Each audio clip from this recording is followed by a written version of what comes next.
everybody. Welcome to the greatest show. I'm your host, Dusty Smith, as usual, and it's the Hump Day Show. Mainly, we're just catching up. Not a whole lot happened in the last couple days, but still, a pretty good show. Got a new Speaker of the House. Somehow even worse than Kevin McCarthy, if you can believe it. Even brought the palate cleansers back at the end to make the show a little less depressing. They're trying to expel George Santos, but I'm not even going to cover that. We'll get to that when they actually do it. Latest Palestinian coverage, depressing, but we're going to get to it. As always, folks, consider super chatting me. It's the lifeblood of the show, super chats, and every question answered. No questions dodged. Little money button over here, and you donated. Then Fat Dusty. I'm getting fat already. Holy shit! Like I've gained some weight. But anyway, even fatter Dusty gonna pop up and eat your money. So make Fat Dusty eat your money and support me and the kiddies. It's always got 12 cats floating around in the background. So show gonna be excited as it always is. So how's everybody doing tonight? Appreciate you for joining me. Let's see what the chat has to say. For chaos, do it. I love me some chaos. Yay, palate cleansers. Yep, you guys asked for it. I brought it back. Always listening. You guys drive the show. Pretty Boy's taking his rightful place. Yep, he is the king of my lap anyway. And I don't know why Cece always wants to just be half in the screen and half out of it. There's a whole thing she could be laying on, but she's like, no, just gonna see my head popping out. Makes it look terrible, Cece. Get with the program. Anyway, let's go ahead and do it, folks. Gonna start out with a little Chud Watch. Try to turn this music off. Turn off music. Hell yeah. Prepare your anus. It's Chud Watch. Chud Watch. Talking about Chud Watch.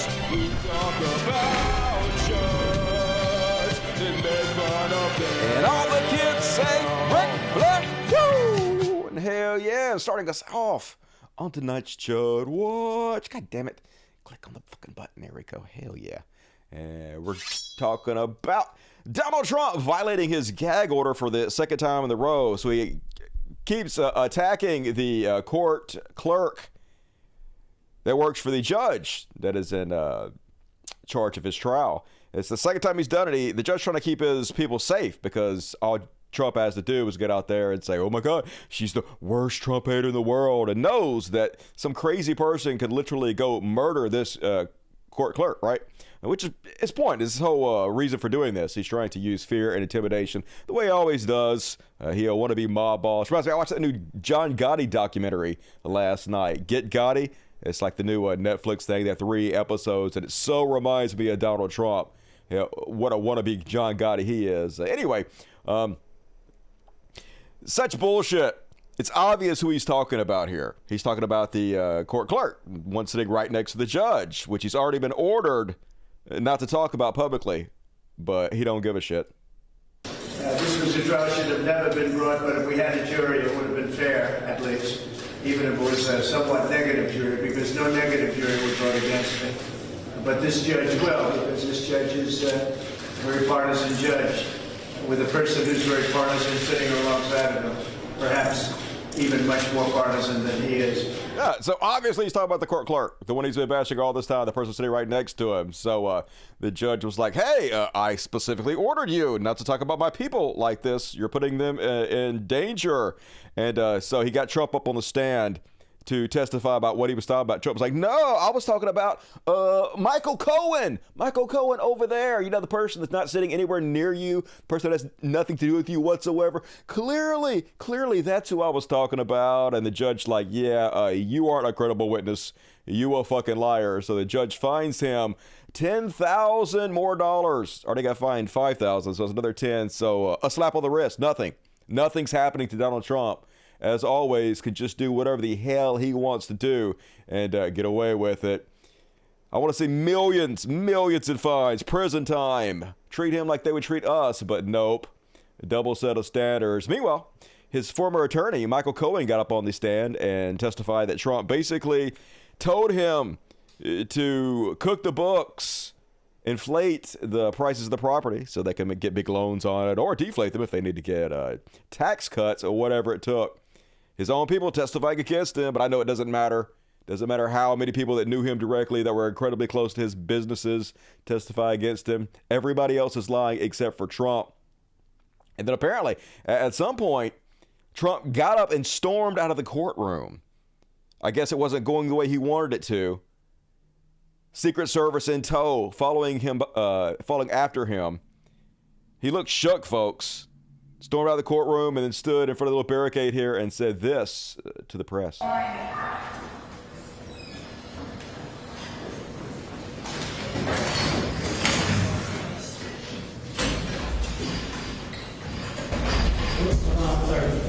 The witness just admitted that we won the trial, and the judge should end this trial immediately. Thank you. Yeah, definitely. Hey, the witness just admitted we won the trial. We won. And the judge didn't agree. Why hasn't this ended? Nope, nothing of the sort happened. Just desperation. Whatever he has to say to his cult. Meanwhile, another Trump lawyer, Gina Ellis, the one sitting next to Rudy Giuliani and the Kraken, has also pled guilty and agreed to testify against Trump. And she did exactly what I would expect conservatives to do, folks. She took full responsibility.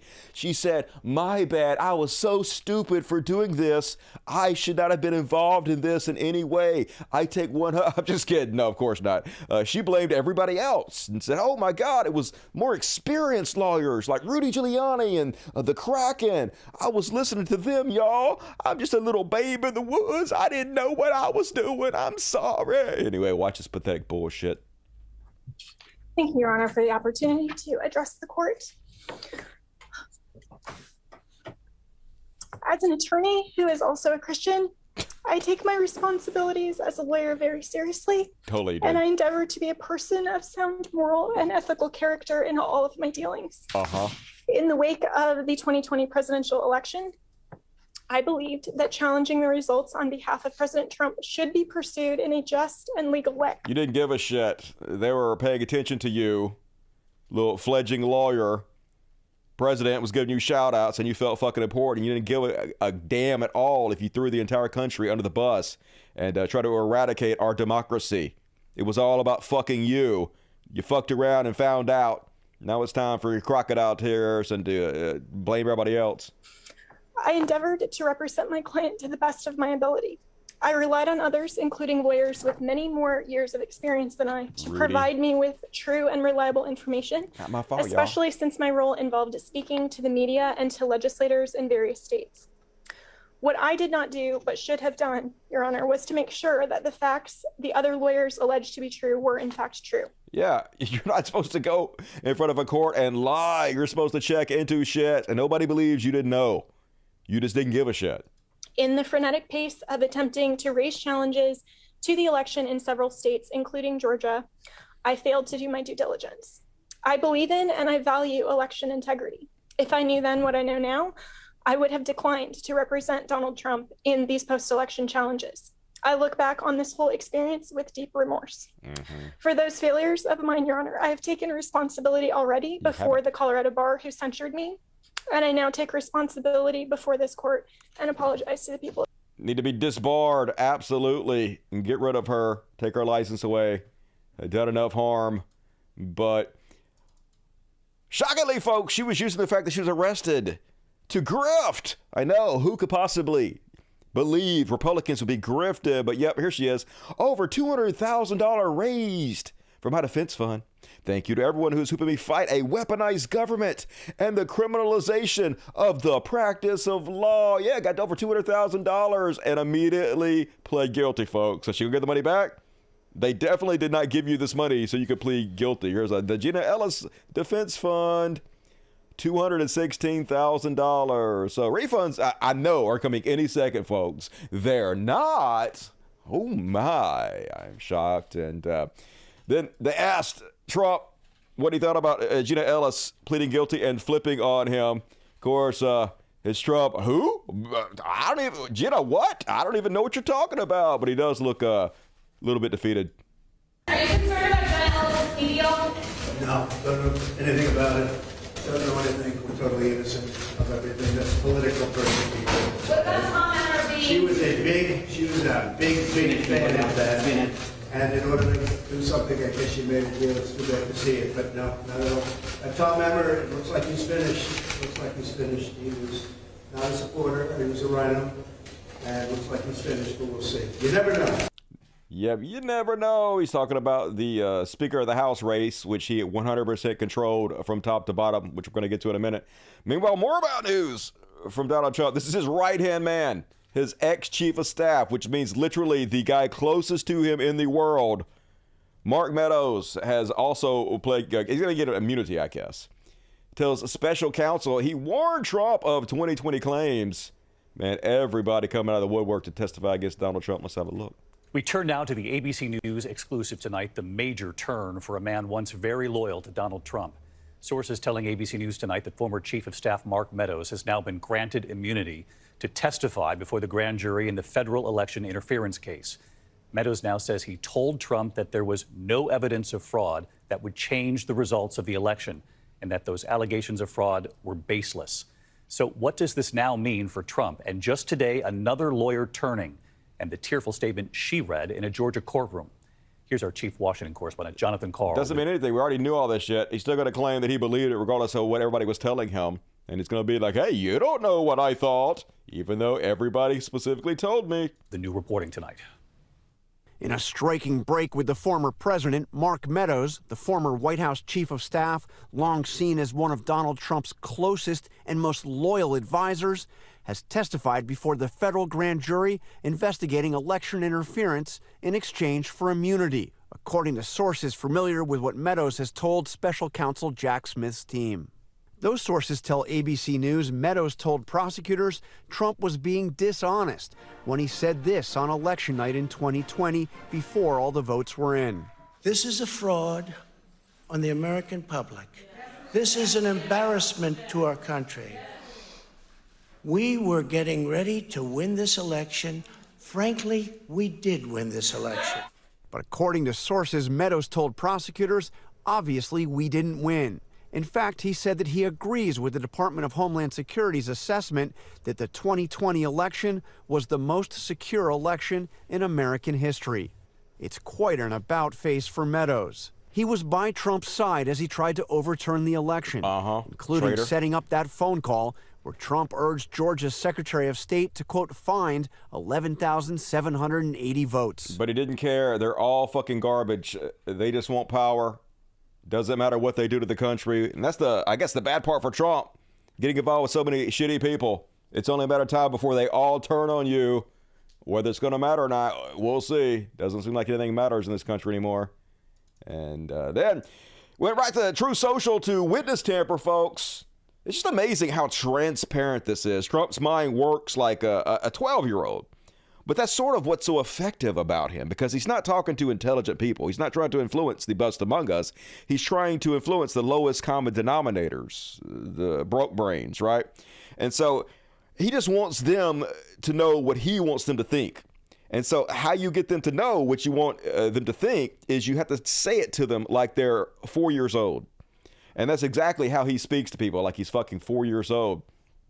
So immediately he comes out on his True Social and says, I don't think Mark Meadows would lie about the rigged and stolen 2020 presidential election merely for getting immunity against persecution by deranged prosecutor Jack Smith. But when you really think about it, after being hounded like a dog for 3 years, told you'll be going to jail for the rest of your life, your money and your family will be forever gone, and we're not at all interested in exposing those that did the rigging. If you say bad things about the terrible monster Donald Trump, we won't put you in prison. You can keep your family and your wealth, and perhaps if you can make up some really horrible stuff out him, we may very well erect a statue of you in the middle of our decaying and now very violent capital, Washington, D.C. Some people would make that deal, but they are weaklings and coward and so bad for the future of our failing nation. I don't think Mark Meadows is one of them, but who really knows? Make America great again. Just, oh, God. His daddy was a glass maker because I can see right the fuck through him. It's just crazy. He's like, yeah, he's gonna lie. They gave him a deal. He's a sack of shit. But it works. It works. The dumbest among us, incredibly influenced by this rhetoric. Meanwhile, while claiming he has been trying to stay out of the House Speaker race, 100% Trump has picked our new Speaker of the House. This fucking orange goof is in charge of our goddamn Congress. How the fuck is this real life? But it's because of political cowardice. Trump may be stupid. He may be vain. He may be sort of a worthless human being. But one thing he does do amazingly is wields his power. He knows exactly how to keep his power. All you have to do is threaten anybody who would dare speak out against you, anybody who would stand in your way. And if you're incredibly powerful in the Republican Party like Trump is, they really have no choice. I mean, they could have a backbone, they could grow a spine, they could stand up to him. But anybody that does that has a very low chance of actually getting reelected. And so they don't do it. They bend, they break. And that's exactly what happened here. So first off, they were going to elect Tom Emmer as the new representative. So Tom Emmer did what they all do. He called Trump and sucked Trump's dick. Apparently, he wasn't completely 100% on his knees for Trump in the past, but now he wants to be Speaker of the House. So he called up Trump and he's like, "Oh, Mr. Trump, you so handsome. Hold my hand." And so Trump loves to get out in public and humiliate all these people that continuously beg for him to make them kingmaker, just like he did here.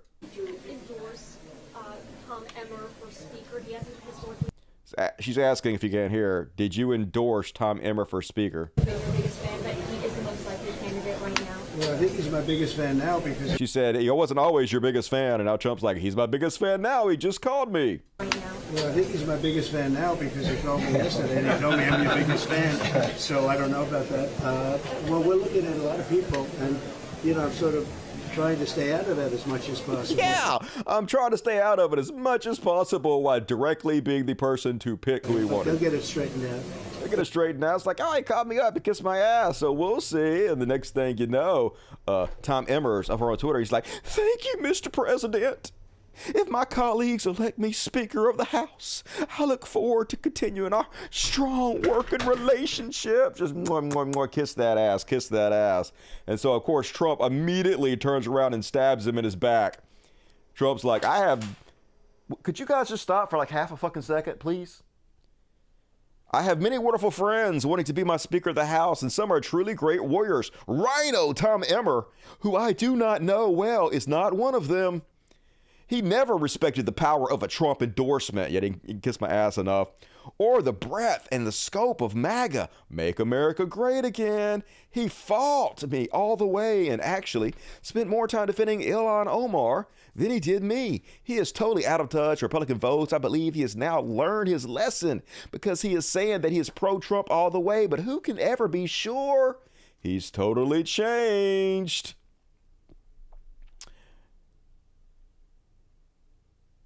Voting for globalist rhinos like Tom Emmer would be a tragic mistake. So, of course, the next thing you know, Tom Emmer pulls out of the race. He's fucking done. Emmer drops out of the race because you can't win unless Daddy Trump has your back. He's literally running our house right now, as crazy as it is. So, like I said, he likes to humiliate these Congress people, show just how cucked they all are for him. So, here he is. Is this it? Yeah. Retweeting a text message he got from Tennessee 3rd's Chuck Fleischman, who was just sucking that dick. "I'm in speaker race now," he tells Trump. "Please tell President Trump. Thanks. 5 left. Voting now. All candidates now 100% Trump. All 5. I preached Trump in my speech. That's right. We're bending over backwards to make sure you have full control, even though you're just a normal citizen. You're not even in public office in any way whatsoever. You've been indicted for 91 crimes. Let's make you in charge of the highest body in our land, because why the fuck not in this hellscape in which we find ourselves." And meanwhile, so he throws his weight behind probably the worst person he could have possibly picked. MAGA, anti-LGBTQ, pro-abortion banning, Johnson. Mike Johnson is elected Speaker of the House. He will almost certainly owe a greater political debt and obligation to ex-president than any other speaker in history. Yep, well, that's the whole point. have them in Trump's back pocket. That's why the people that ousted McCarthy because they wanted somebody who was even more in Trump's back pocket. Benny Johnson says that last night, after being elected candidate for Speaker, Congressman Mike Jones asked Republican converts to bow their heads and join him in prayer. And yep, he is a Christian nationalist. Believes Christians should take over everything, folks. Meet Representative Mike Johnson. Women have abortions after a baby is born, he claims. Not true. Trump won the 2020 election. Yes, he's an insurrectionist, folks. We have an insurrectionist that is third in line to be president of the United States right now. That's the horrible shape our country is in. He thinks January 6th was a legitimate protest. He thinks COVID vaccines and COVID was a hoax, folks. People running the hospital, nobody in the land. Think Social Security is a Ponzi scheme. Want to get rid of that? I guess makes sense since I'm going to be up for Social Security in like 15 years. Makes perfect sense they're going to get rid of it now. Wants to cut Medicare, of course. And climate change is a hoax also. So literally the worst person you could imagine being in the seat just got elected to seat.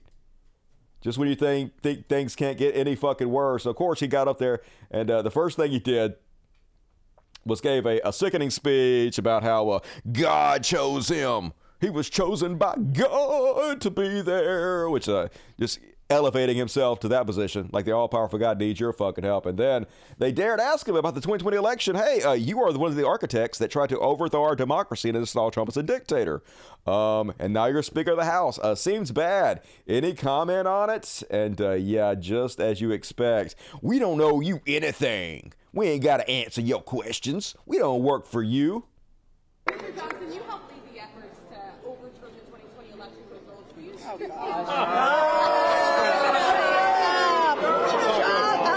Shut up. Don't talk about that. We don't even want to talk about the fact that I tried to overthrow American democracy and install Trump as a dictator. Who you think you are asking questions of us? We too good to answer you little questions, you stupid woman. Look at this fucking bitch. Yeah, go towards the light, Grandma. And that is Virginia Fox, who yelled, "Shut up, our reporters." Tried to ask questions. Is the chair of the Education Committee, the Republican chair of the Education Committee. All right, I'm not going to make fun of her appearance, folks. I'm not going to make fun of her appearance at all. But yikes. And yes, as I said, folks, it's in grave peril. Representative Mike Johnson, I have just called President Trump to say this. Stay strong and keep fighting, sir. The nation is depending upon your resolve. We must exhaust every available legal remedy to restore Americans' trust in the fairness of our election. So the entire reason he was put in that position is so he could try to defund anybody who tries to hold Trump accountable for a crime, to shut down the government, to obstruct justice. That's exactly why he's there, folks. So expect some incredible shenanigans coming up. We'll see if these people can be stopped. Hopefully they're going to get voted all out, but I would not bet on it. And one more on Chud Watch. I thought we'd do a little throwback because we're talking about all these crazy folks. Hard to believe this wasn't that long ago. You guys remember Melissa Carone, who got up and testified in front of Congress about how she firsthand witnessed voter fraud? Remember how crazy this shit was? This drunk lady sitting next to Rudy Giuliani talking to Congress? Let's have a look. Take a stroll down memory lane. The poll book is completely off. Completely off. Off by 30,000?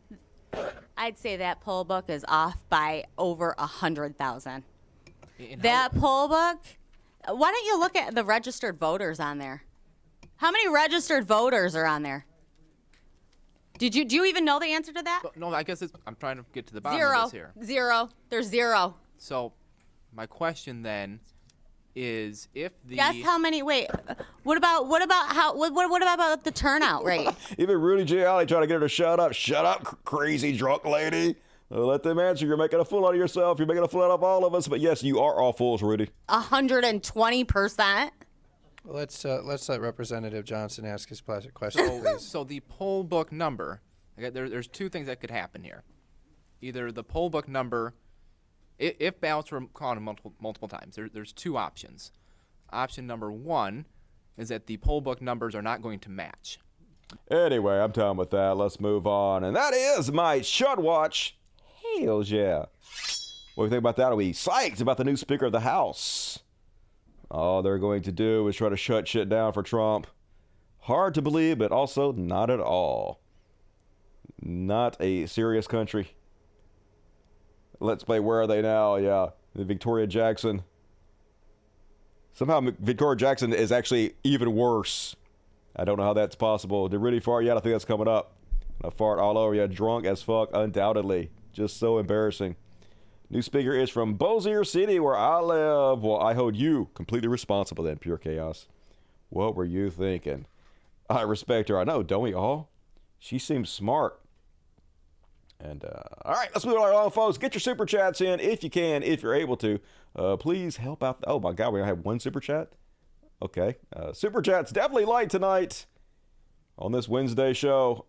So if you could help out the super chats, please help out the super chats. I mean, people showed up tonight. I guess Wednesday, hump day shows are not as popular. I'm going to have to cancel the hump day shows and just do Monday and Friday again. We'll see. Like, if there's not enough interest, I may not do it. I may do like a true crime. That's what I was going to do instead. I was going to do a true crime episode. Got some updates on the JF Garapace story. Apparently, he is going to be lie detectored. They hauled him in for interrogation recently. So, going to cover that. Might do a Thursday true crime episode. We'll see. But get your super chats in. Going to read them after the next section, which is religious bullshit. The fuck is it there? There we go.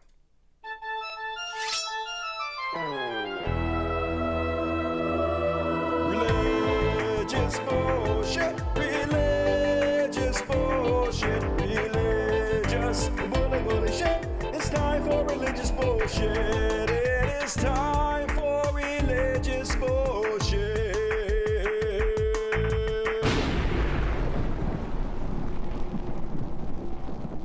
I probably won't cancel the Wednesday shows. I just like to be a drama queen. And first off, on religious bullshit tonight, Catholic priest molested girl undergoing chemo. Oh, goody. A local Catholic priest called Westlake Police Department to report a disturbing incident involving Louis Jesus Barajas, 76, who was visiting the area and performing spiritual ceremonies in Spanish for Hispanic residents in the area. Barajas was driven to a home in Westlake on October 10 to bless a 50-year-old girl who's undergoing chemotherapy. Mr. Barajas used blankets and clothing to hide some of his actions from witnesses, but his touching made several uncomfortable. Witnesses said Barajas' movements were unconventional compared to past blessings they had seen.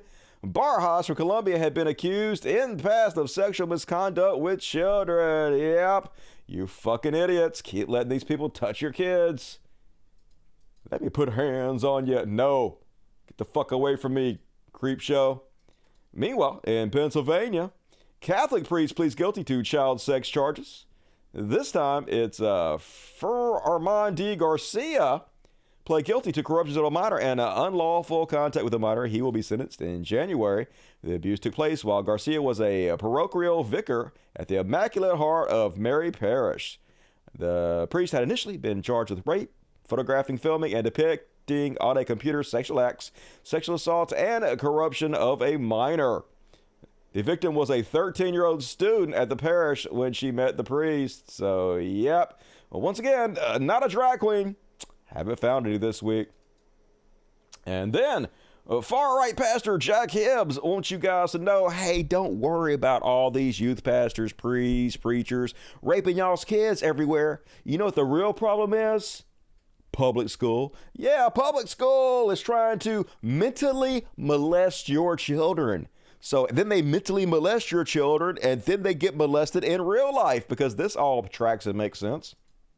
We are going to take on the great trending issue of how to mentally molest your children in the public school system, thereby setting them up for the day of actual physical molestation, to get them to think it's okay to go through the horrific abuse of rape in the name of education. What the fuck?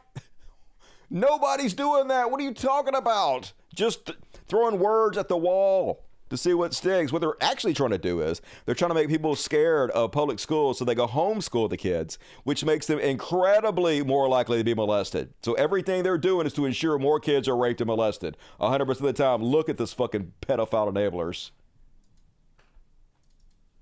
And then, oh, this is our new Speaker of the House, folks. First thing he did once he got that gavel, get up there and claim that God put him there. Is to take good care of it. I want to tell all my colleagues here what I told the Republicans in that room last night. I don't believe there are any coincidences in a matter like this. I believe that Scripture, the Bible, is very clear that God is the one that raises up those in authority. He raised up each of you. Definitely. All of us. And I believe that God has ordained and allowed each one of us to be brought here for this specific moment in this time. You hear what he said, folks? God chose me. God put me here. I'm God's man. You give yourself a lot of credit there. Holy God, how depressing. And then, folks, guess which televangelist doesn't think we landed on the moon? Guess. I bet you can't guess. All right, think about it. Think about it. It's coming up. It's coming up. So which one do you think of all the regular televangelists I show on this show might have gone public and said the moon landing never happened? Yeah, it's going to be on the test coming up. But first, GOP representative was told by God that he could break his promise to his constituents. He was like, hey, I am not going to run for office again because I believe in term limits. Advocate for Speaker of the U.S. House of Representatives suggested that God gave him clarity to break a campaign promises. Representative Gary Palmer, who was first elected in 2014, broke the promise when he announced he would seek a sixth term. Palmer said another candidate at a forum made the pledge, and he followed suit without consulting God. I didn't pray about it, Palmer said, according to the Alabama Today. Sometimes you get ahead of God. Yeah, funny how that just happened to work out in your favor. Oopsie. Hey, I'm not a liar, y'all. God told me to do it. I can't go against God, so, loophole, yep. No integrity. There's no reason to ever listen to anything a Republican says. Regardless what they say today, they will say the exact opposite tomorrow with a straight fucking face. And meanwhile, what a way to live. This woman's in her 30s. How do you people survive with this type of mentality? You're literally grown children. Here she is freaking out about Halloween movies. I was saved at 30, so everything I did was of the world. Oh, my God. And I get so excited for Halloween movies. Good. You should. Halloween movies are great. That's good that you got excited and had something to bring your life joy. So, of course, here comes religion to steal one of the few good things in her life and make her feel guilty about enjoying it. And I'm at the point where I'm just like, Holy Spirit, like, I want to pursue holiness. Oh, my God. And so I grew up loving Harry Potter. Good. I still really enjoy Harry Potter, but I'm at the point where I'm just like, Lord, I choose you over what I think is okay for me. Oh, and like literally before I watch movies, hey, Father, is this like safe for me to watch? Yes, it's a fucking movie. Every goddamn one of them is safe for you to watch. Also, because I'm more in tune, like with discerning spirits. Oh my God, there are no fucking spirits, so you're not in tune with shit, bitch. You out of tune. And have actually watched movies and shows where spirits jumped out. I'm like, okay, I should have actually invited the Lord in first. Oh my God, God don't want to watch no fucking boring ass movies, you bitch. God's watching the good stuff. He checking out The Fall of the House of Usher. Leave God alone. Before making a decision and saying, hey, is this good for my heart? No, it's not good for your heart. It's a fucking movie, dude. It don't do shit for your heart. You know what's good for your heart? Exercise. Is this safe for me? And so Yeah, even safe. approaching this month, I'm like, Lord, can you renew my mind? No. Can you tell me what's safe for me, what's not safe for me? All of it. I was saved at... Like, holy God, what the fuck? Just amazing. Leave it to religion to take away what little happiness you have in your life and make you feel guilty about it. And then last but not least goes, did you guys guess? Did you guys guess which televangelist of the regular televangelist I show is now denying the moon landing? Well, if you guessed, Greg Locke, you be right. Hell yeah, Greg Locke. He don't give a shit about what Joe Biden says. He don't believe no moon landing happened. Moon landing supposed to happen like 50 years ago. We ain't going back to the moon. How come? It don't make no sense, y'all. Anyway, he's not joking clearly when he says this. Let's have a look. Of course we've been lied to by the government. Okay, I get that. Of course you can fake pictures. I get that. Do I believe we went to the moon? No. And you ought to sue your brain for non-support if you do believe we went to the moon. Nobody ever went to the moon. That's the dumbest thing I've ever heard.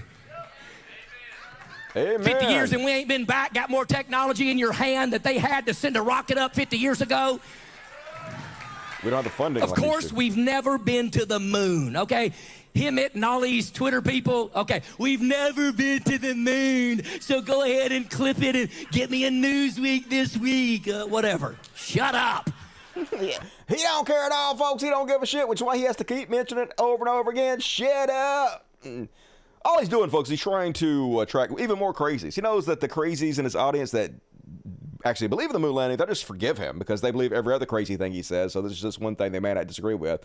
But he knows there's lots of other idiots out there who don't believe in the moon landing. And he's just sending out a call to them. Hey, all you fucking morons, you got a circus tent to come to. Bring me my money, y'all. Grift keeps on going. Doesn't matter how ridiculous it could possibly get. It always gets more ridiculous. And all right, that is my religious bullshit. Hey, folks, I have a patron. And every single night after this show, I do another show called The After Party with exclusive content to both my patrons and everybody who joins the Dust Buddies. So, like, if you could see it in your heart to please click on the description of this video and come join my patron and help me out on these shows. I work really hard on it. I give almost everything I do away from free. I don't have any commercials. I don't sell shit. I just make content. So if you want to support me and the show, please do. I appreciate it. Thank you in advance. And all right, let's read the super chats. Super chats. Oh, hell yeah, you guys kicked it in.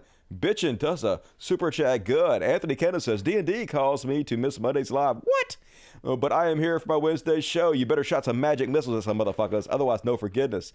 Mitchell God, hell yeah, 5 Cult Listening memberships. Better see all you lucky sons of bitches at tonight's after party and give Mitchell God some love. Appreciate you, buddy. A boogie person says, scroll down. Hey, Dusty. Hey, Biggie Person. I'm really going broke, but I love you. Hey, well, I love you too, Biggie Person. Hope it turns around for you. And Jason asked me more socialism from you fucking heroes. Appreciate you. And, of course, BBC. Oh, my God, the big hero of the show of the last couple months has been B fucking C. People vote, run for office, teach your kids facts, logic, reason, and critical thinking. If we continue to allow these old, decrepit boomers to maintain power, we are doomed. Here are some dollars for the kitties, puppies. I love all of the DSPs and Dust Buddies. Hell yeah, everybody give BBC some loving out there. Coming in real strong to support the show, and I really appreciate you, man. It means a whole lot to me. Thank you for your generosity. Origami 2850, also very generous. I'm sad your audience is shrinking, yet also glad you're telling the truth. Reissues. Yeah, I don't know. I mean, the last show's been around 800. Today's a little light. I guess it's because it's Wednesday. Also, like, I'm pretty sure that it didn't broadcast onto Twitter or Facebook, either one, for some reason. I don't know if it had something to do with the title that I used or something. I'm afraid I might have to buy Twitter Blue or some shit. Just hide that, just so it'll start broadcasting, letting you guys know my videos are on the air. I don't know what to do. Whatever. You know, as long as you guys keep supporting it, the numbers don't really matter. I'll keep doing it. And thank you, Origami. I appreciate you. Can we see some pics of the dogs sometime? I'll have to go take some. Like, dogs are all still alive. We have Lucy, Boomer, Nibbler, Patty, and Runt. So we have 5 dogs out there, and they're all still real healthy. I just don't ever go out there and I even bought a camera, like a video camera, specifically go take video of them, and I never fucking did it. So I got to get on that. Thank you, Origami. And Dockies! Dockies 23, $50. That is so generous. Thank you, Dockies. You didn't say nothing, but you ain't gotta, you sexy motherfucker. Appreciate you, dog. Justin Joseph, $4.99. The next GOP debate is on November 8th, which is a Wednesday. Would you consider doing a live debate coverage for it? I mean, if there's interest, I could do that. I don't know how interesting those things actually are. Usually I do, like, I talk about them in the clips afterwards. But I'll consider it. I wish Trump was brave enough to show up, then it'd be way more interesting. Fenwell $5. Hey, boss, here's some bucks. Louisiana never fails to disappoint. It does. Nope. I know Louisiana's okay in some parts, for sure. Thank you, Fenwell. Good to see you tonight. R Banana, $20. What up, R? Hey, Dusty and friends, here's my itty-bitty part for the kitty cats. I do not have nearly as much money as some of your other viewers, but I swear I love you just as much. Hey, it all adds up, and you're very generous. It doesn't go unnoticed. I appreciate you. Our Venture Van, who loves the Wednesday show? This guy, hey, I love doing the Wednesday show. Adding the show lets me feel like I'm not so far behind. Waiting 4 or 5 days between shows is way too long when you're doing the news, so I'll try not to bitch too much. BBC, socialism, hell yeah, everybody, love, all the love to BBC. Thank you, buddy. 10 coming in strong. But to see all you guys after the after party, kitty party, I will. At the end of the show, we go to the kitty party. We're going to play kitty party the song. Welcome to Dust Buddy JT. Spam that chat with impunity. Everybody wants to become a member of the Dust Buddy. Can also do so for $2.99 a month to get customized emojis from the chat with. You know you want to do it. All the cool kids are. 60 people killed in a mass shooting in Maine. What? All right, well, I guess that's what we're going to be covering tonight in the after party. Going to look into that story, so tune in if you want to be even more depressed. Swagger and Cat, $10. Sorry I was late. Mea culpa. The Pharaohs unrepentant. Send their regard. Hey, give them scritches for me. And you're forgiven. JT, 5 more Cultist memberships. A great way to support the show. All your socialism really adds up. It means a lot. We need a cat losing their shirt in the background. You mean shit? They've been knocking stuff over. Knocked all kinds of stuff over, so they're acting their ass. Yeah, but I'm just trying to concentrate through it. Thank you, Blaze and Chronic. Kittyco, $5. Sorry, it's not much, but I crush hard on you with your sexy salt and pepper beard. Thank you for your dude. Yeah, the white's coming back out. I'm big growing it back out a little bit. I guess I'm not going to dye it. Trying to find a new haircut. I'm not really sure about this one, but I'm working on it. And thank you. I appreciate you, Kid Co. And Dave, 100. .40 New Zealand. That is so generous, Dave. Dusty, don't ever stop being you. The Kafluckers who don't get you. I appreciate it. Like, I don't know how to be anybody else, so I'm going to keep doing what I do. And as long as heroes like you keep supporting it, Dave, we're going to do this forever on account of I'm never dying. So I appreciate you, hero. Brian C. $5. Keep it awesome. Dusty, you probably need X Blue to get no more reach your house. Yeah, I hate to pay Elon Musk, but maybe in this one particular situation, I could be forgiven for it. Deb Wicks, $5. What up, Deb? Love you, appreciate you. And Sidewinder Signs, $12. Love the show, Dusty. Never miss the replays. Hey, I appreciate you, Sidewinder Signs. And all of you who stepped up to support the world's greatest show. It means a lot, and I really appreciate you. And those of you who still want to support the show, still plenty of time to do it. We're going to read all the rest of the Super Chats at the end of the show. But for now, let's go ahead and cover the very depressing Free Palestine, the Israeli-Palestinian conflict going on this week. And first off, so you guys know who Ethan Klein is? So Ethan Klein used to be kind of more of an edgy streamer, but he's kind of, I'm not saying complete edgy, but he did, in the past, he was like kind of liking Jordan Peterson back in the early days. And I gave him some kind of shit for that. But then he kind of turned around and he started doing way more left-leaning content. Seems to be a real decent left-leaning streamer now and incredibly popular. Probably the most popular left-leaning streamers are him and Hassan Abi, right? And so him and Hassan Abi made a podcast together called The Leftovers. That's incredibly popular. It's probably the most popular left-wing podcast on the internet right now, which we need more of. It's a great thing. So apparently Ethan is Jewish, I'm guessing. Klein, that sounds Jewish. And I think his wife is also Jewish. And he's been taking a lot of shit from Hassan Abi's crew because they think he is more soft on Israel than he should be. They don't think that he is pro-Palestinian enough. And it really seems to be getting to him. Like, he's not looking that great. He's got bags under his eyes. He seems to be handling it very bad. And he's thinking about canceling one of the most popular left-wing podcasts in the world, The Leftovers, or at least postponing it for a while, because of the way his fellow podcast host, Hassan Abi's fans are treating him. So here he is talking about it. But I think a lot of these people are brigading from other communities too, probably. Including, by the way,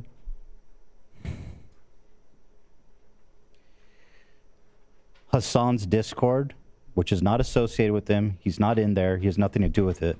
But the people in there, oh, it's at 550 upvotes. Okay, great. So 500, so there's lots of people coming here saying that I shouldn't be talking about this, and I'll read it. Hassan's Discord, and by the way, to the people who are in that Discord, I saw everything you guys said. It was recorded, sent to me during our whole episode on the Gaza-Israel conflict.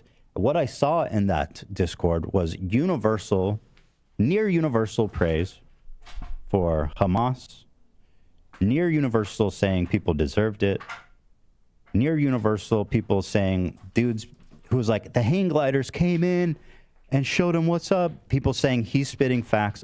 Near universal. People near universally calling me a Zionist pig, fucking mass murdering, genocidal freak.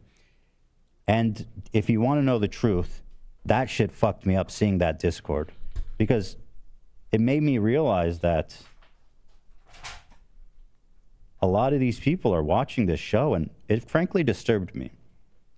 And I want to make it clear, Hassan doesn't support that stuff. I had a private conversation with him, and I told him, like, this stuff is really upsetting to see. And Hassan sat down with his mods, and he sat down with his team and said, this stuff's not acceptable. So again, it's important to emphasize, he is not responsible for this. But I will say that seeing that,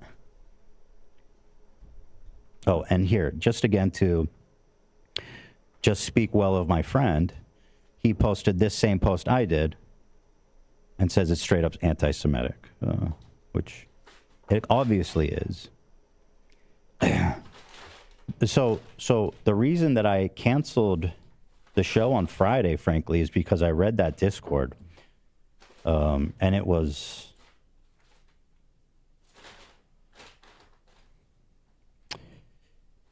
I don't know what's the word, but frankly, it was... disheartening, disturbing.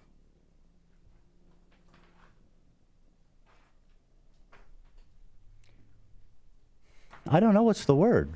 I mean, I was horrified. I felt used in a sense that these people were watching this and like, they didn't actually care at all. They saw me as like a vessel to spread what they believe is true. They don't care about what I'm saying at all. They're not listening. In fact, they fucking hate me. They hate me. You're not taking it well. It was. I couldn't do the show on Friday. I was so upset by it. I don't even know how to express it. I don't know how to express it. I guess you just have to go read it. But I was like, man, this is pretty heavy, man. And so that hit me hard, as hard as anything. And I was really fucked up from that. And so I do think a lot of these people are brigading from these types of communities. Yeah, he looks real rough. I don't really know what's wrong with him. He says something in this other clip, maybe about having worms or something. I'm not 100% sure, but anyway, here's a very short clip where he talks about potentially postponing or canceling the leftovers. Yeah, I don't want to talk about this whole conflict anymore. Yeah, nobody wants to talk about this conflict, Ethan. I definitely don't, but like we cover the news, so you know, we kind of got to cover it. Really, at all, ever. And I'm frankly also thinking about putting something that I need to discuss with Hassan, but I do feel like I'm probably going to pause leftovers for the time being. You know what I mean? Yeah, makes sense. Okay, Ethan. Because you know what I mean? It's just, I don't want to talk about it anymore. That's it. And it sounds like a lot of y'all don't want me to talk about it either. Fuck. Fair. I mean, but that's kind of a privileged position. I'm just not going to talk about this horrible atrocity that's affecting people, but like, if you have a platform, it's sort of your responsibility to talk about this sort of stuff because children are dying, you know? So with all that being said, I shall go suffer at home in silence with worms infecting my fucking eye sockets, and I will just sit at home and stare at the wall in silence and in dark. For that is what I deserve. I don't know, like, you tried smoking weed? That's what helps me. I get shit on a whole lot all the time, and I smoke a lot of weed. It helps. So, not sure that's going to work for you or not. But yeah, I mean, it's sad to see. We need more left-wing shows, not less. And I think Ethan, for the most part, was doing a pretty good job. And Hassan, for the most part, doing a pretty good job. So hopefully they'll work their problems out. But yeah, it's sad to see him in this bad of shape. And it's obviously very much getting to him. And I do know what that feels like. I do know what it feels like to have everybody shit on you and tell you to shut the fuck up. And it definitely has incredibly negative effects on your psyche. So get well. Feel better, Ethan. Pull through it, buddy. And speaking of Hassan, Genocide Joe went viral on X earlier. Lots of people tweeting it out, including Hassani B. Got 23,000 likes for reposting Joe Biden, who made a speech saying he didn't necessarily believe the Palestinians and their claim they're being killed en masse. Just another signal to Israel that he doesn't plan to hold them accountable for anything and will back them regardless of war crimes or genocide or atrocity. Palestinians are telling the truth about how many people are killed. Like, I don't know why he's whispering so much, dude. Why is Joe Biden suddenly comatose? Kick it up a little bit, Joe. Palestinians are telling the truth about how many people are killed. I'm sure innocents have been killed, and it's the price of waging a war. Yeah, yeah. I don't know if the Palestinians are telling the truth. I'm sure some of them have been killed. That's just the price of war, y'all. Sometimes when you're doing war, you got to kill 2,000 or 3,000 innocent children. What you want Israel to do? I think we should be incredibly careful. I think not we, the Israelis should be incredibly careful to be sure that they're focusing on going after the folks that are propagating this war against Israel. So you're going to hold them accountable, right? You're going to not fund them if they indiscriminately bomb, if they do collective punishment. You're going to hold them free to the fire, threaten to send them to the Hague for war crime. You're not going to do any of that. You're just going to give them a blank check and let them do whatever the fuck they want to, like we always have. Yeah, I already know, Joe. And it's against their interest when that doesn't happen. But I have no confidence in the number that the Palestinians are using. Yeah, of course. Why would you? Why would you take their side or believe anything? Well, even if it's half, that's still a lot of dead children there, Joe. So, like I said, Genocide Joe was trending. Everybody shitting on Joe Biden. His support drying up with the youth, which was very much in his pocket, was very much a thing that was going to help drive him over the top and easily defeat Trump. But he's blowing it. Even Cody Johnson, Cody, what up, Cody? Speaking out against him, Cody Johnson says, not sure how to interpret this other than the president publicly granting free reign to kill countless Palestinians unquestioned, no matter how high the number gets. Well, the number is actually lower, and also that's just war. Disgusting. Yes, it is. We're all very disappointed in Joe Biden, unfortunately. Just fucking sucks that the alternative is Trump. We have to sort of support this guy for less so evil purposes, but he's still pretty fucking evil. Meanwhile, Onion don't miss. U.S. warns a Gaza ceasefire would only benefit humanity. Yeah, pretty much. Does it benefit you personally, I guess, or the government of the United States or whatever? Just humanity. So, who really gives a shit, I guess? Same as it ever was. Meanwhile, yesterday was the most deadly day in Gaza since the Hamas-Israeli conflict began on October 7th. According to the United Nations Office for the Coordination of Humanitarian Affairs, over 700 people died yesterday, leveling the entire fucking place. And so, obviously, the very first thing the House did when they elected a new speaker was passed a resolution 412-10 affirming support for Israel, and it defends itself against Hamas terrorists. Yep. Resolutions like this don't do anything except for just send a clear message to Israel. Yep, as always, this is our greatest concern. We are more concerned about you than we are about our own country. Whatever we can do to make sure you guys survive and thrive, let us know why our citizens suffer. Always the fucking way, and it's both Democrats and Republicans, as almost every one of them. Meanwhile, Israel's former Prime Minister Yair Lapid saying the quiet parts out loud. He's mad that people would dare try to be nonpartisan in covering the Israeli-Gaza conflict. You're not supposed to be nonpartisan. You're supposed to be biased in Israel's favor. If you're not biased in Israel's favor, then you're the bad guy. If the international media is objective, it serves Hamas. If it just shows both sides, it serves Hamas. Yeah, oh wow. Can't have that, I guess. Got to suck your dick continuously regardless of what you do and who you kill as we pay for it. And meanwhile, over on Fox News, they're getting the message loud and clear.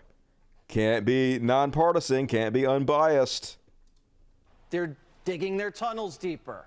More arms shipments are coming in, and all Israel is doing is launching airstrikes, which then Hamas films, and then so-called civilians crawl out of the rubble and they hand the tape to Al Jazeera, and the Arab world explodes. Yeah, all they're doing is indiscriminately bombing, turning the whole thing into a parking lot, murdering everybody all over the place, and then they show the bodies of children. They claim these children are civilians, but we all know the children deserved it, y'all. Kill them faster, says Fox News. And then Dan Gillerman, the former Israeli ambassador to the United Nations, just outright here on our mainstream media, calling Palestinians inhuman animals, y'all. I just want to ask you then about something else he said in his speech, which is about the collective punishment, as he put it, of the Palestinian people. And I want to talk about that in the context of the blockade and keeping fuel out of Gaza. I just wonder if you think that that is really necessary. You know, I'm very puzzled by the constant concern which the world and also Britain, I must say, Mark, is showing for the Palestinian people, and is actually showing for these horrible, inhuman animals who have done the worst atrocities that this century has seen, and the worst atrocities that Jews have suffered since the Holocaust. I mean, you know, when the United States... Yeah, the Palestinian people did not do that. That was Hamas. It wasn't all the kids you're murdering. It wasn't the people you're indiscriminately bombing. It was the terrorist organization of Hamas. Reacted to 9/11. I don't remember people shedding tears for the Taliban or Al-Qaeda. Yeah, lots of people shed tears for the innocent people, the over 1 million people the United States government murdered. Yeah, some of us have a problem with that too. Your country, Mark, actually, Britain, actually joined them and even sent your royals to fight in Afghanistan. When the Ukrainians reacted to Russia's invasion, I don't remember people worrying about the poor Russian soldiers and whether they had enough food. You are the people invading. You are the invaders. You're in the Arabs' land. You've taken their land and put them in an open-air prison. You are Russia in this situation, Israel. What the fuck? Anyway, just grim shit. And then Nikki Haley out here saying anti-Zionism is anti-Semitism, which is complete fucking bullshit. But here's the interesting thing about this. The community noted it. Anti-Zionism is factually not anti-Semitism, with a article to The Guardian which explained exactly in great detail why she was wrong, and someone removed the community note. It's almost like it's a different set of rules. And Elon is in their back pocket making sure the truth doesn't get spread. Curious, Twitter. And then I showed you the clip of the last show with Bobby Lee from Mad TV talking about how he got a free trip to Israel, but it was all a propaganda mission. And meanwhile, this kid who has over 2 million TikTok subscribers is explaining how now the Israeli government is contacting TikTok influencers, kids, and trying to bribe them to spread propaganda on their channels. $5,000 is what I was just offered to pledge my support to Israel. This Zionist organization emailed me this morning and they said, "We have been following your content on TikTok and appreciate your passion for the Middle East. Our organization, which seeks to help understanding, would like to offer you a sponsorship opportunity. We have noticed your support for the Palestinian cause and we respect your dedication to important issues. However, we believe that there may be some misunderstandings and misperceptions regarding Israel, and you have fallen for the lies of the rabid dogs. What the fuck? We are willing to offer you $5,000 to go live and pledge your support for Israel. We aim to provide you with resources and experts who can make you see the truth. Your voice is influential, and we believe it's essential to not spread the lies of terrorists on accident. We look forward to working together to promote greater truth in the world." This is horrible. I've seen other creators talk about how they've been offered money to support Israel, and I think this is absolutely disgusting. I will not sell on Palestinians for any amount of money. You cannot buy my support of a genocide. This is disgusting. And calling them rabid dogs and terrorists, like, how much racism do they think they can get away with? And I'll just be like, oh, that's normal, right? Free Palestine. Good on you, kid. And like I said, I have no idea if that's real. I assume with everything else I've heard about Israel and their aggressive propaganda pushes that it very well could be real. But who knows? Maybe he's faking that or it was some bullshit, but probably real. And meanwhile, this lady went and searched for the differences on the social media accounts between people currently living in Israel and people currently living in Gaza. And unsurprisingly, their experiences are incredibly fucking different. In my frustration last night, after seeing the 100th child blown to bits in Palestine, I decided to check out the location tag of Tel Aviv on Instagram just to see what the people of Israel were dealing with. And the results were quite telling. As you can see, they're hanging out, they're taking selfies, they're ordering sushi. This is a photo from the beach. They're having little performances in boutique hotels. I was genuinely shocked by what I saw, and you can go look too. Go look at Tel Aviv's location right now. And watch all the stories of people. It's really, really shocking to see it in comparison with what is coming out on the ground from Gaza, 40 miles away.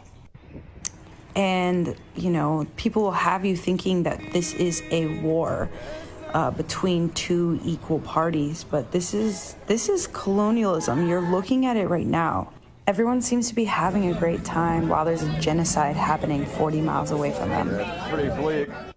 Absolutely bleak. And that's what we're talking about. The two sides are not equal. One side has the most cutting edge weapons, an Iron Dome to make sure that the outdated missiles that Hamas is firing have no chance. People are relatively safe while they rain death down upon terrorists and children alike over on the Gaza Strip. So, yeah, pretty disturbing. And meanwhile, Mark Ruffalo, some of the actors still pretty good. Always been a solid guy, Mark Ruffalo. Says, new poll, 66% of likely voters agree the U.S. should call for a ceasefire and de-escalations of violence in Gaza to prevent civilian deaths. To which Mark says, you are not alone. Don't be afraid to speak up. But people actually do have to be afraid to speak up because people are losing their job. They're losing their education opportunities all over the place now who dare speak out in any pro-Palestinian way. So, yeah, there are a lot of people who have to still worry about it. They can't just speak freely. Fascist, censoring people like this one, Michael Eisen. I have been informed that I am being replaced as the editor-in-chief of Eli for retweeting The Onion that calls out indifference to the lives of Palestinian civilians. So he got fired for retweeting The Onion, which means Elon Musk, who said if you were unfairly treated by your employer due to posting or linking something on this platform, we will fund your legal bill. No limit. Please let us know. But he's full of shit. He doesn't actually care about any of this. What he meant was if you're a Nazi who gets fired for being a Nazi, then I will fund your legal defense fund. If you're just a decent person who posts a satirical article from The Onion, you're on your fucking own. Twitter to zero. And then, speaking of the fascists, folks, meanwhile down in Florida, they're ordering universities to deactivate pro-Palestinian groups. Are we the bad guys? Arkansas, they're banning words. And in Florida's university system chancellor, responding to a push by Governor Ron DeSantis, directed state universities Tuesday to disband campus groups with ties to National Students for Justice in Palestine organization, marking the first punishments handed down to colleges here amid the Israeli-Hamas war. In a memo to school leaders, the state ordered a crackdown on campus events led by the pro-Palestinian organization that the DeSantis administration claims amount to harmful support for terrorist groups like Hamas, which attacked Israel in early October. Florida, under Republican presidential candidate DeSantis, has staunchly supported Israel during the ongoing war and was monitoring college protests that have since ignited. So I guess there goes the Constitution. There goes your right to assembly. There goes your right to protest. There goes your fucking free speech. Fascist. Just taking right the fuck over, y'all. And even Glenn Greenwald mad at DeSantis about it. This is what you caused, Glenn. This is what you selling out to the right helped usher in. Glenn says this is about as blatantly unconstitutional as an attack on free speech as you'll find. Throughout U.S. history, it's wars that are exploited to increase authoritarian state power. This time, it's not even a U.S. war, but a foreign country's war as the weapon. This is woke theory, still blaming wokeness, folks. It was done by Ron DeSantis, a fucking fascist, a person who continuously claims Florida is where woke comes to die. The guy who claims he's the most anti-woke person in the history of the world, gonna still get accused of wokeism, because every fucking one of these people is just broke brains. The anti-woke mind virus just rots your shit out. Meanwhile, they're fucking ghouls. Tim Pool making fun of U.S. soccer star Megan Rapinoe, who is promoting a fundraiser supporting relief for children in Gaza, just trying to save and help some of the children. So, of course, she has to be mocked for trying to save the lives of children. Tim Pool is like, can someone start a GoFundMe for a pride parade in Gaza? I'll contribute $100K to Megan and any other queers for Palestine. Get there. Oh, my God, dude.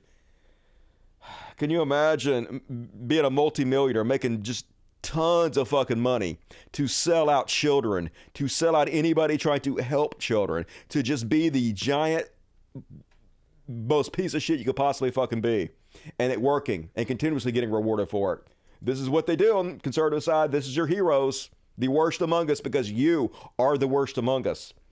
Meanwhile, even the pro-Palestinian side losing their fucking mind. A lot of disgusting people on both sides. I'm not saying like they're equal in any way whatsoever, but I don't want to be completely one-sided. A lot of crazy folks on the pro-Palestinian side too doing a bunch of fucking bullshit. This guy broke into a Jewish couple's home and threatened to kill them because they were Jews. When they arrested him, this was the video. Free Palestine! Free Palestine! Over and over again, this is what the suspect was yelling as he was being taken into custody after reportedly breaking into a family home at 5:25 this morning. Unknown suspect broke into the residence, PR inside with 4 children. The terrified family in Studio City calling 911, asking for help after they say the suspect yelled that he wanted to, quote, kill them because he reportedly said they're Israeli. Suspect threatening to kill the PR due to the race. The family is Jewish, but it's unclear if they're from Israel. Also unclear is how the suspect knew they were Jewish, since it didn't appear they'd ever seen him before. Meanwhile, the man, found only wearing underwear, kept on shouting facts and figures about Palestine and other comments not suitable for television. The average age of the Palestinian is 19 years old. Palestine, yeah, mentally ill, definitely. Bats in the belfry, but crazy times that we're living in, bringing out the crazy in everybody. And then last on my Palestinian coverage, the last show I covered this event where this old man got surrounded by a pro-Palestinian activist, and they were screaming, "Get him!" and whatnot. And I said it looked to me like they had surrounded an old, confused man, and this made their side look terrible. It was horrible optics. Some people in the chat disagree. They're like, "Dusty, you got it all wrong. The old guy attacked them first," and that is the claim they're making. But then there is an overhead video that sort of shows what happened. So first, I'm going to show you the clip from the pro-Israeli activist, and this is his claim on what he says happened. He claims he's the victim. I released a video yesterday of an old man driving through a peaceful protest. The man gets out of his vehicle with a knife, attacking people that are using their First Amendment right to stand with Palestine. The protesters were shocked and tried to push him back into his car so that they would not be hurt, which is when the man literally drives through hundreds of peaceful protesters. The video I took takes place seconds after the man drove through the crowd, in which you can see people chasing after him. and you can hear me saying wait, as well as countless other people screaming in fear. Just drove through all these people. Since I released the video less than 24 hours ago, I have received over 500 hate-filled emails, as well as multiple death threats. This is what happens when you stand against injustice, and we cannot... Okay, so that's what he claims happened. Now there is drone video that shows exactly what happened, and we're going to take a look at it. So first, his car gets completely surrounded, which I don't want to defend the guy. The guy could be a racist piece of shit. I have no idea, but if you're an old guy, it could be extremely fucking terrifying. We've seen Reginald Denny, remember, got dragged out of his car and almost murdered during the LA riots, remember? So people surrounding your car, screaming at you, kicking on your car is incredibly frightening, which is what was happening here. So this guy just kicked his car. Just kicked his car again. They're surrounding his car, hitting and kicking the car. So he jumps off with a knife and just swipes to try to get them back from kicking his car. He's jumping out. He's like, get the fuck back. But he leaves the car in drive. And so the car keeps going. And so he tries to jump back in, and they attack him as he jumps back in. And then they're really swarming him, which obviously just makes the situation worse, makes him feel like he's about to be yanked out of the car and murdered. So then he drives through the car.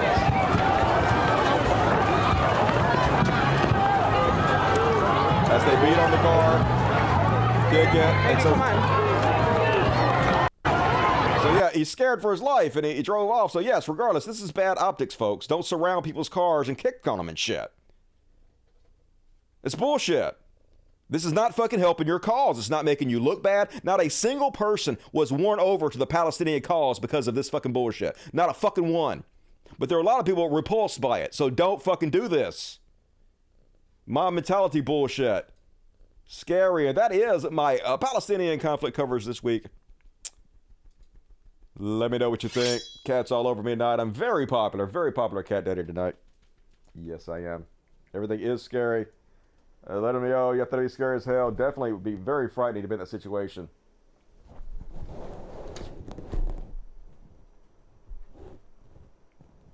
And, all right, fuck. Way too much misdirected anger in the world today. Yes, it is. You got to be very careful. Do not let it out on the wrong person at the wrong time. I don't blame the guy. Yeah, me either. I don't blame him either. I would have done the same thing. People were kicking him around my car and shit. I wouldn't want him to do that. I would have driven off if I thought somebody's about to drag me out of my car and brick me in the head like they did Reginald Denny. This is what I saw, but not the minute before. Yeah, people were like, Dusty, you was wrong. You was wrong again. You so wrong about everything, Dusty. I was wrong sometimes, but I ain't wrong about fucking everything, that's for sure. And, all right, let's move along, folks. Last chance to get your super chats in. We're going to do, well, that's not true. We're going to do a what the fuck, trash world, a beyond parody mixture all together, all in one. So let's do it.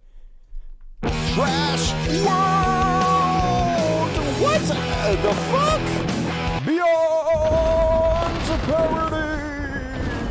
Nailed it. And first off, it's what the fuck. Did you guys hear about this one?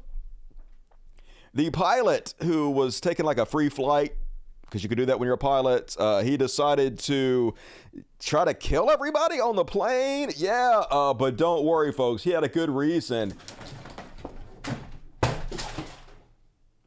Magic mushrooms. Apparently, my cat is also on the magic mushrooms. So yeah, he took a bunch of magic mushrooms and he didn't sleep for 40 hours. And he's like, I'm not doing very well. And then this morning, new video showing the moment an off-duty pilot was arrested after allegedly trying to take down a passenger plane with 84 people on board. Emerson versus Joseph. Joseph David Emerson appearing in court Tuesday to face charges looking emotional. Enter not guilty. Yeah, I'm sure. As we learn, he allegedly told investigators he had taken psychedelic mushrooms for the first time some 48 hours before the incident and thought he was having a nervous breakdown after going without sleep for 40 hours. Authorities say Emerson was off duty, hitching a ride in the cockpit's jump seat Sunday. According to the criminal complaint, the on-duty pilots told police Emerson engaged in casual conversation, but then mid-flight he threw his headset across the cockpit and announced, "I am not okay," reaching up and grabbing the red fire handles and pulling them down. A pilot physically engaged with Emerson for 25 to 30 seconds.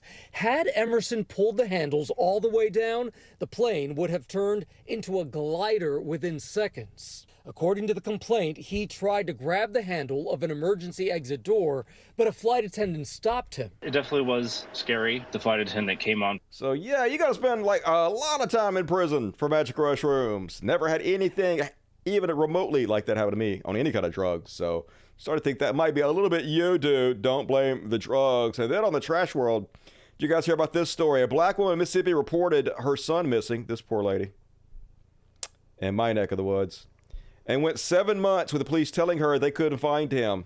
She sent them photos, begged for updates, and implored them to put his story on the news. It turns out they knew where he was all along. An hour after he left his house, he was struck and killed on the highway by an off-duty police officer. They hid his body in the morgue for months without ever notifying his family, despite there being a prescription bottle with his name on it found at the scene. Then they buried him in a pauper's field with nothing but a number identifying him as a corpse. 672. They don't give a shit, folks. They know if they get caught, all they're going to have to do is pay a couple $1 million out of taxpayer money. There's no accountability whatsoever, so why should they care? They don't. That's the answer. We are their victims. ACAB, fuck this bullshit.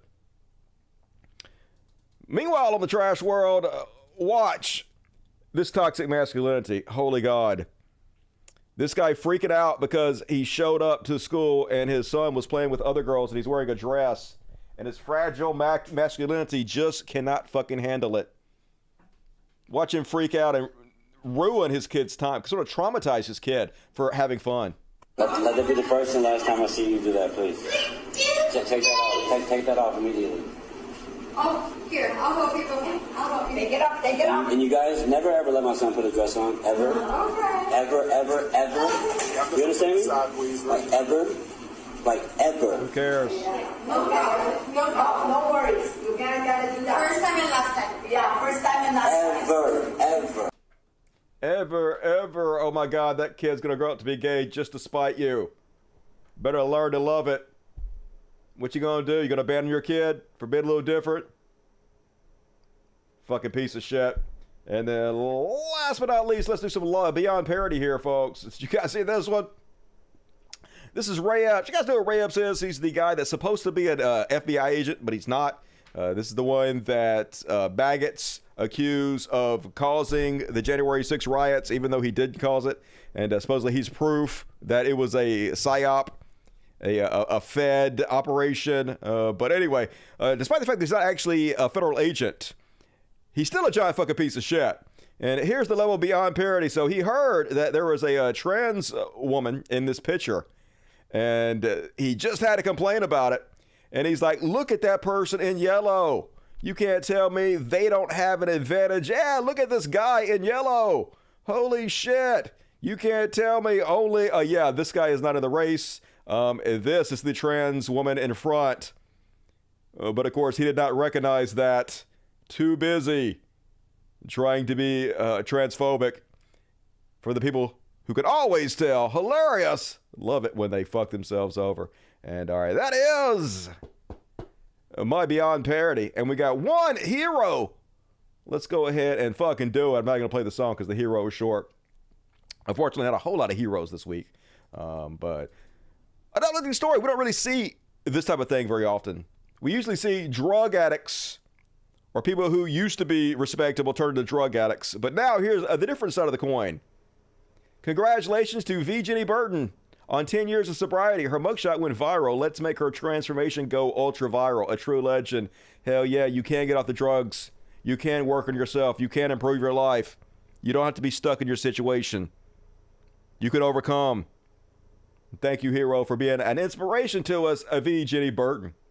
And, all right, last chance to get your super chats in, folks. Gonna finish off the show with a couple palate cleansers. Hell yeah, let's do the palate cleansers now. First off, probably the happiest video I've seen today. I know a lot of people will be like, oh my God, it's child abuse. Okay, groomers, but look how happy these kids are, folks.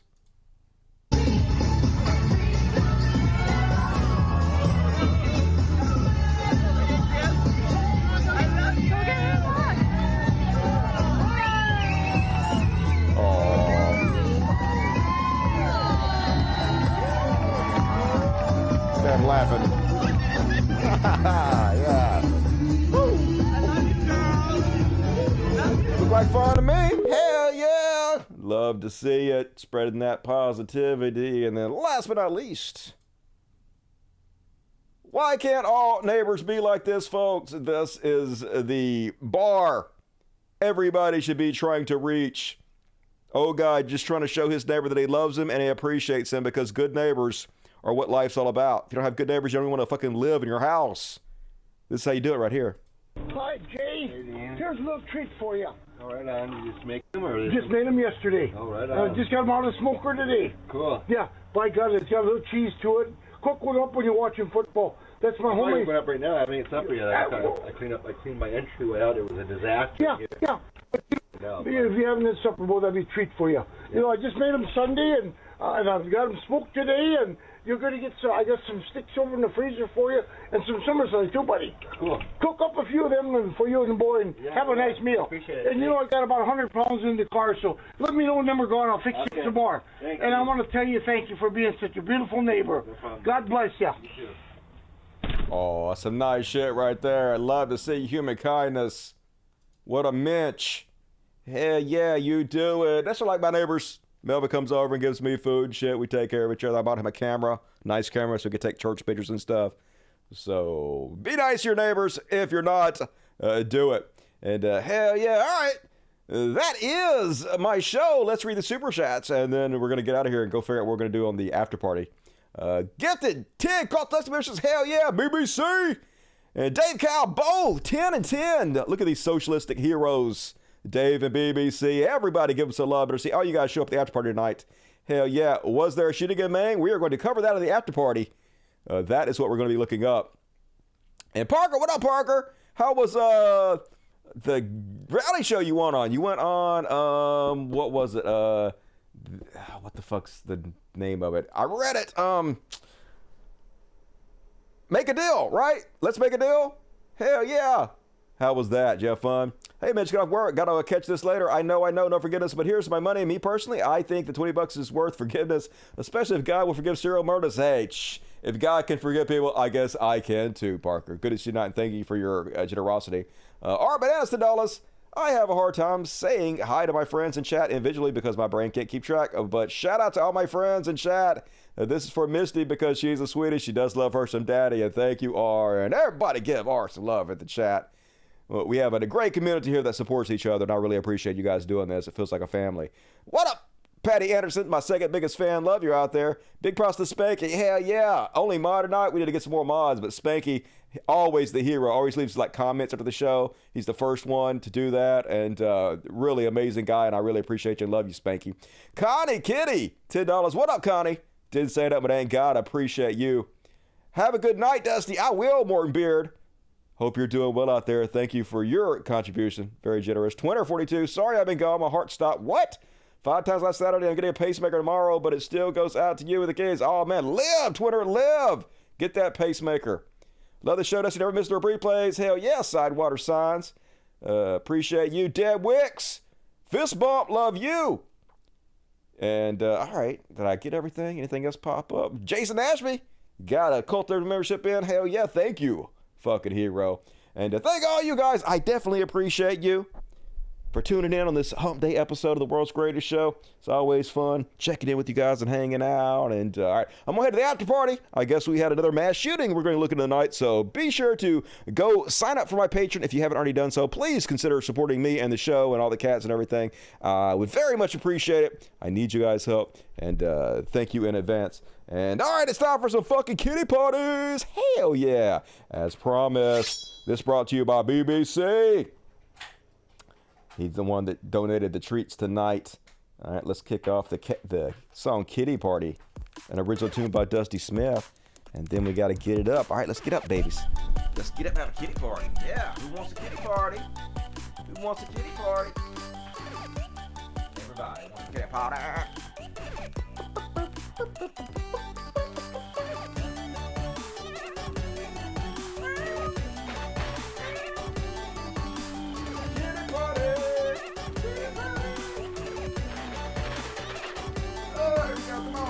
Viper.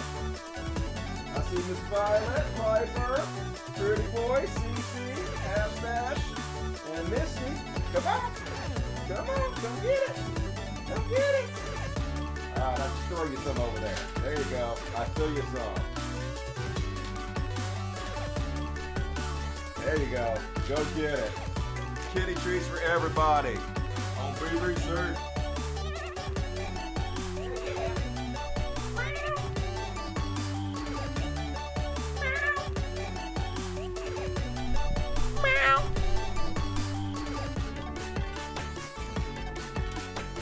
All right, hell yeah, folks. Time for the after party. Prepare yourself. The rest of you guys, I will see. Friday. It's only the day after tomorrow. We'll be here before you know it. So you guys have a good Thursday and Friday. That is a demandment. And until we meet next time, I love you. See you soon. And Logic. Good night, everybody.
Switch over now.